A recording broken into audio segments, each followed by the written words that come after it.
皆さんこんにちは。日本語学習チャンネルビューティフルフレンズの須藤です。どうぞよろしくお願いいたします。今回のこの動画のシリーズでは、外国人留学生が日本の大学に進学する際の大学の進学指導、受験対策に関してお話ししていきたいと思います。今回はその第1回目として、簡単に大学進学の方向性について少しお話ししたいと思います。まずはですね、本当申し訳ないですけども、私の経歴について、自己紹介したいと思います。私実はですね、本業予備校の先生です。日本人大賞の受験の先生です。で、こんなこと言うと怒られますけれども、その授業に磨きをかける意味で日本語教師にもなりました。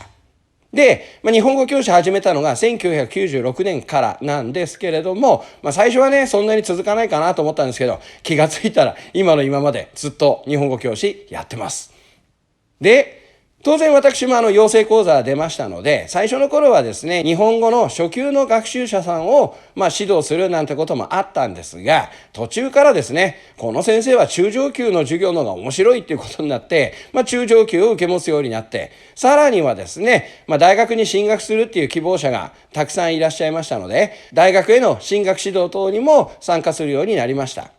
が、ちょうどその頃ですね、私、実はテレビに出演してしまいました。そのテレビっていうのもとんでもない企画でですね、暴走族って日本語わかりますかね。暴走族の若者とかですね、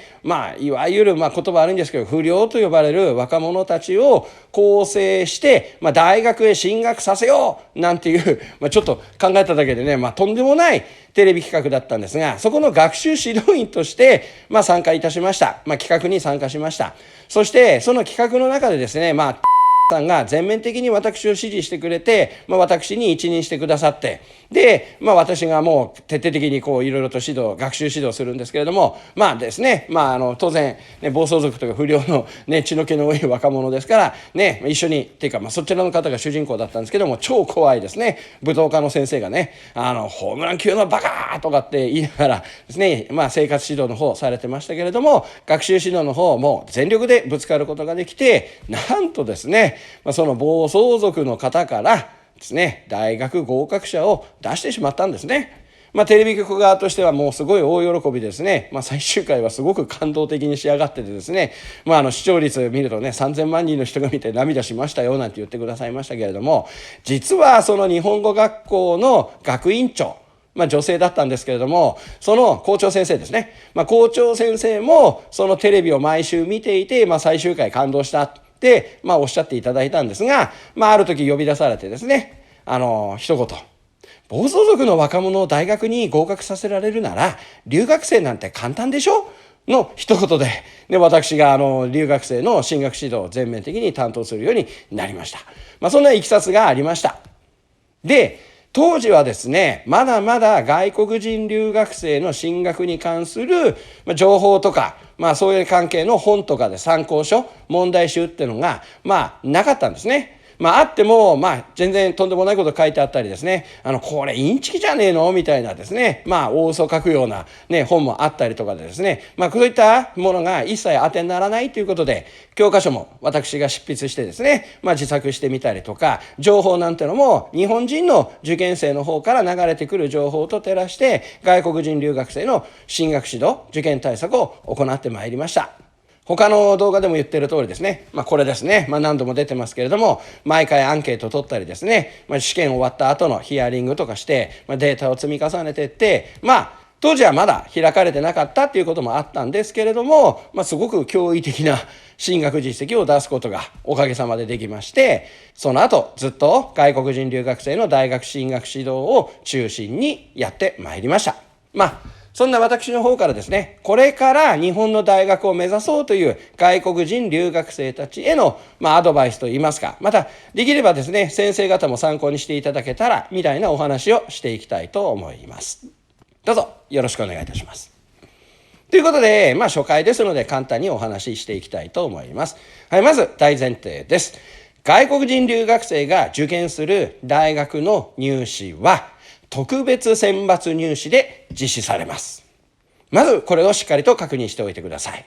これはどういうことかと申しますと、実はですね、この特別選抜入試なんて話を学習塾とか予備校の先生が聞けば、一発でどんな試験か分かって、どういう対策をしていかなきゃいけないかなんてのもすぐ分かってしまうんですね。ところがですね、私が大学進学の指導、留学生の指導を任された頃の日本語の先生たちっていうのは、やはり日本語の先生は日本語のプロですけれども、入試に関してはよく分かってなかったんですね。で、そこに私がずけずけとこういうもんですよみたいな話をして、なんかすごくイラッときたらしくてですね、ちょくちょく喧嘩してました。しまいにはですね、あなたは日本語教師をバカにしてるのよなんて叱られたりもしましたけども、逆にですね、あなた方こそ受験をバカにしてるでしょっていうことで、大喧嘩になったりとかね、したこともありましたけれども、そんな間やでですね、進学指導を続けてきて、実際に結果は出せたんですけれども、その特別選抜入試です。この特別選抜入試というのは、日本人が受験する特別選抜と同じです。日本人が受験する特別選抜の中には、学校推薦型選抜とか、自己推薦型選抜とか、様々な、ここ出てますけれども、こういった選抜方法があるんですね。その特別選抜枠の中に、私費外国人留学生特別選抜が入っている。これが外国人入試です。ですので、他の日本人の特別選抜と同じスケジュールで準備するようにしていってください。それはどういうことか。周りの日本の人たちに聞いてみてください。大学の推薦入試はいつ実施されるのかって聞いてみましょう。高校を出た大抵の日本の方ならご存知だと思います。この推薦入試というのは留学生の特別選抜と同じ特別選抜に分類されるんですが、日本人のこの推薦入試っていうのはだいたい9月から始まって12月には終わってしまう入試なんですね。はい。で、12月に終わってしまった後、年明けには一般選抜という一般入試が行われるため、この特別選抜っていうのはほぼほぼ12月までに終わってしまいます。そうなるとどういうことか。簡単なことです。日本留学試験、6月と11月に2回実施されますが、はい、どちらが大事ですか？ 6 月の試験が大事になってきます。6月の試験の結果が7月下旬に出たら、7月下旬から8月にかけて開かれる大学のオープンキャンパスっていうところに参加して、で、情報を集めて志望校を決めて、9月から12月で勝負をかける。これが特別選抜のスケジュールになります。で、これは外国人だけじゃなくて、実は日本人も同じなんですね。日本人にとってすごく大切な成績が、やはり7月下旬あたりに出るんですね。で、その成績をもって特別選抜を受験できるか、あるいは一般選抜を受験するかを決めていく。で、特別選抜受験するぞとなったら、オープンキャンパス行って必死に情報を集める。こういう流れになってます。ですので、日本留学試験は6月の試験を受験するようにしましょう。で、ここで一つポイントが出てきます。日本語能力試験はどうなんだ？ JLPT はどうなんだ？って話が出てきますが、はい、これ。私が本格的に大学進学の指導を始めた頃も同じことで議論となりました。というのは何かっていうと、未だにいらっしゃるようですけれども、日本語の先生の中には、日本語能力試験 JLPT の N2 以上に合格すれば大学に進学できると本気で考えていらっしゃる方が大勢いらっしゃいます。私が進学指導を始めた頃は特にひどくて、日本留学試験で出願できる大学の方が少ないなんて言い出す始末なんですね。で、実際にですね、統計とか取ったいろんなサイトとか情報を見ますと、日本の大学の6割弱で日本留学試験を採用しているみたいなことが出てるんですね。6割弱っていうと半分ちょっとですか？だったら JLPT でもいいだろうみたいな話が出てくるんですけれども、これには非常に重要な背景が含まれています。というのも、現在日本は少子化の波に襲われています。少子化、若者の数がどんどん減ってるんですね。その結果、大学に進学する若者の数も減っています。そうなるとどういうことが起きるか。人気のある大学に受験生が集中して、人気のない大学には受験生が集まらないという現象が起きてきてるんですね。中には100名募集して20人しか集まらないような大学学部もあったりします。人気のない大学ってのはそういう状態なんですね。じゃあ片や人気のある大学は有名大学ですね。名門大学とか呼ばれる大学は相変わらず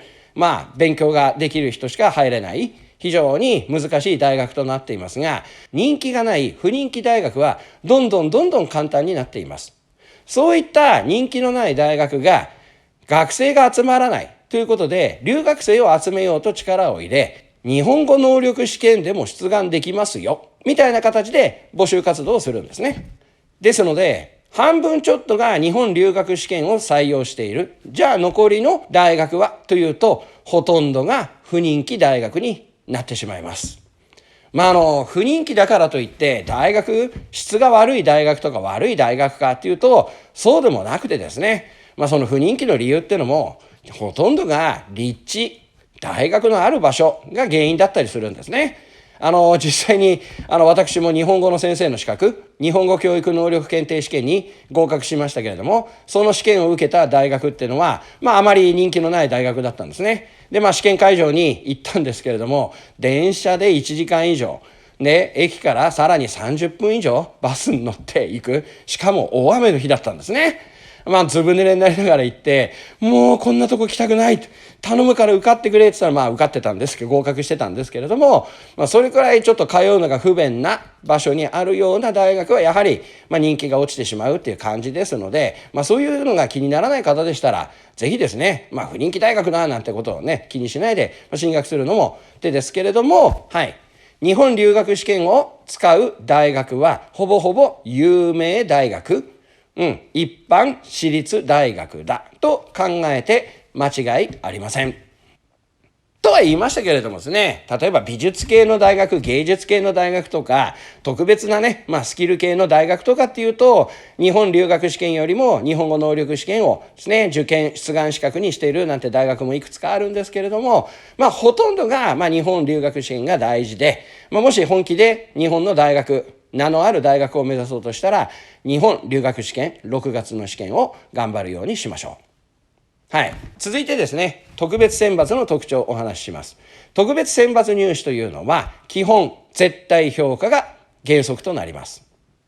他の動画でも言ってますけれども、相対的な評価というのは出願の段階で行われます。人気のある大学は倍率が高くなるのを防ぐために、成績順に並べてですね、足切りみたいな感じで、成績の段階で不合格者を決めてしまって、で、合格した中から一人一人面接とかですね、小論文とか志望理由を吟味してですね、内容を確認して、合格不合格を決めていくっていう絶対評価なんですけれども、そういった背景からですね、